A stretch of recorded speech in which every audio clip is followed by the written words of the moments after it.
সন্দ্বীপে মৎস্য সপ্তাহ উপলক্ষে বর্ণাঢ্য শোভাযাত্রা ও আলোচনা সভা অনুষ্ঠিত হয়।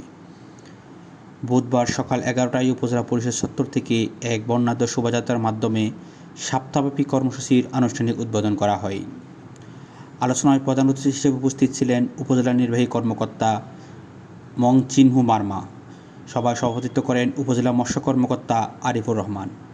বিশেষ অতিথি হিসেবে বক্তব্য রাখেন উপজেলা প্রকৌশলী আব্দুল আলিম, উপজেলা কৃষি কর্মকর্তা মারুফ হাসান, সন্দ্বীপ থানার ওসি তদন্ত মোহাম্মদ জুয়েল, বাংলাদেশ কোস্টগার্ড পূর্ব জোনের প্রতিনিধি সিসি নজরুল ইসলাম, উপজেলা আনসার ও পিডিবি কর্মকর্তা স্বপন কুমার দাস।